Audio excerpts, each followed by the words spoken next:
ದೇವರು ಬಂದಿದ್ದಾನಂತೆ. ಆದ್ರೆ ದೇವರು ಬಂದಾಗ ಮೊದಲಿಗೆ ಯಾರು ನಡುಗಬೇಕು? ಪಾಪ ಮಾಡೋಣ ಅಥವಾ ಪಾಪದ ವಿರುದ್ಧ ನಿಲ್ಲೋಣ?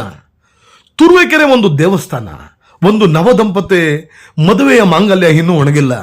ಆದ್ರೆ ಸಮಾಜದ ಹಳೆಯ ಜಾತಿ ಕಣ್ಣು ಇನ್ನೂ ಒಣಗಿಲ್ಲ. ಮೈ ಮೇಲೆ ದೇವರು ಬಂದಂತೆ ನಟಿಸಿ ಒಬ್ಬ ದಲಿತ ದಂಪತಿಗೆ ನೀವು ಒಳಗೆ ಬರಬಾರ್ದು ಅಂದ್ರೆ ಇದು 1926 ಅಥವಾ 2026. ದೇವಾಲಯ ಅಂದ್ರೆ ಶಾಂತಿ, ಆದ್ರೆ ಇಲ್ಲಿ ದೇವಾಲಯದ ಬಾಗಿಲು ಜಾತಿಯ ಗೇಟ್ ಆಯಿತು. ದೇವರು ಬಂದಿದ್ದಾರಂತೆ.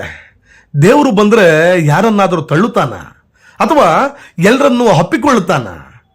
ಇದು ದೇವರ ವಿಷಯ ಅಲ್ಲ ಕಣ್ರಿ, ಇದು ಮನಸ್ಸಿನ ಕತ್ತಲೆ. ಆರ್ಟಿಕಲ್ 17 ಅಸ್ಪೃಶ್ಯತೆ ರದ್ದು, ಇದು ಕೇವಲ ಒಂದು ಸಾಲು ಅಲ್ಲ, ಇದು ಅಂಬೇಡ್ಕರ್ ಬರೆದ ರಕ್ತದ ಅಕ್ಷರ. ದೇವರ ಹೆಸರಿನಲ್ಲಿ ಅಸ್ಪೃಶ್ಯತೆ ಮಾಡಿದ್ರೆ ಅದು ಭಕ್ತಿ ಅಲ್ಲ, ಅದು ಅಪರಾಧ. ಕಾನೂನು ಮುಂದೆ ದೇವರು ಜಾತಿ ಕೇಳೋದಿಲ್ಲ. ಒಂದು ನವದಂಪತಿ ಮದುವೆಯ ದಿನ ದೇವರ ಮುಂದೆ ಕೈ ಜೋಡಿಸೋಕೆ ಬಂದಿರ್ತಾರೆ. ಅವರಿಗೆ ಸಿಗೋದು ಆಶೀರ್ವಾದ ಅಲ್ಲ, ಅಪಮಾನ. ಆ ಕ್ಷಣ ಅವರ ಮನಸ್ಸಿನಲ್ಲಿ ಹುಟ್ಟಿದ ಗಾಯ, ಅದಕ್ಕೆ ಯಾವ ದೇವಾಲಯದಲ್ಲಿ ಪ್ರಸಾದ ಸಿಗತ್ತೆ? ಜಾತಿ ಮನುಷ್ಯನ ಚರ್ಮದ ಬಣ್ಣ ಅಲ್ಲ, ಅದು ಸಮಾಜದ ಮನಸ್ಸಿನ ಕಲೆ. ನಾವು ದೇವರನ್ನ ಭಜಿಸುತ್ತೇವೆ, ಪೂಜಿಸುತ್ತೇವೆ, ಆದರೆ ದೇವರ ಸೃಷ್ಟಿಯಾದ ಮನುಷ್ಯನನ್ನೇ ತಿರಸ್ಕರಿಸುತ್ತೇವೆ. ದೇವರು ನಿಮ್ಮ ಮನೆ ಆಸ್ತಿಯ ಅಥವಾ ದೇಶದ ಪ್ರತಿಯೊಬ್ಬರ ಹಕ್ಕ? ದೇವಾಲಯದ ಬಾಗಿಲು ಮುಚ್ಚುವ ಮೊದಲು ನಮ್ಮ ಮನಸ್ಸಿನ ಬಾಗಿಲು ತೆರೆದುಕೊಳ್ಳೋಣ. ಜಾತಿ ಒಂದು ವಿಷ, ಅದು ಪೀಳಿಗೆಯಿಂದ ಪೀಳಿಗೆಗೆ ಹರಿಯುತ್ತೆ. ಆದರೆ ಒಂದು ದಿನ ಯಾರಾದರೂ ಎದ್ದು ಹೇಳಬೇಕು, ಸಾಕು ಅಂತೇಳಿ. ಸಮಾನತೆ ಮಾತಿನಲ್ಲೇ ಬೇಡ, ನಡೆದಲ್ಲಿ ಬೇಕು, ನಡೆಯಲ್ಲಿ ಬೇಕು.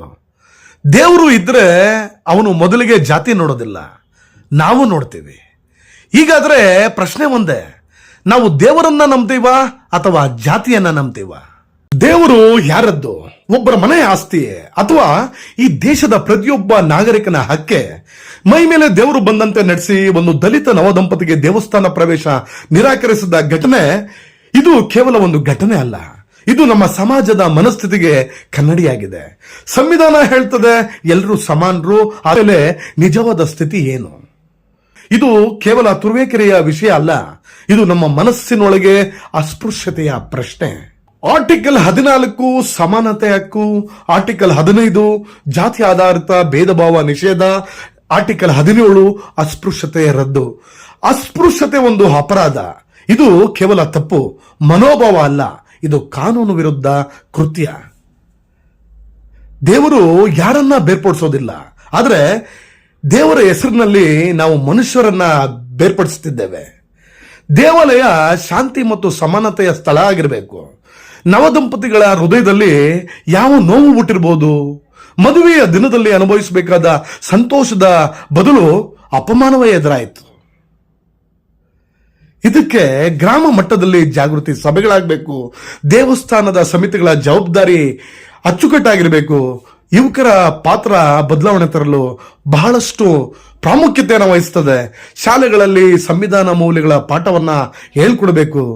ಜಾತಿ ಮನುಷ್ಯನ ಹುಟ್ಟಿನಿಂದ ಬರೋದಿಲ್ಲ, ಅದು ಸಮಾಜ ಕಲಿಸುವ ಒಂದು ತಪ್ಪು ಕಲ್ಪನೆ.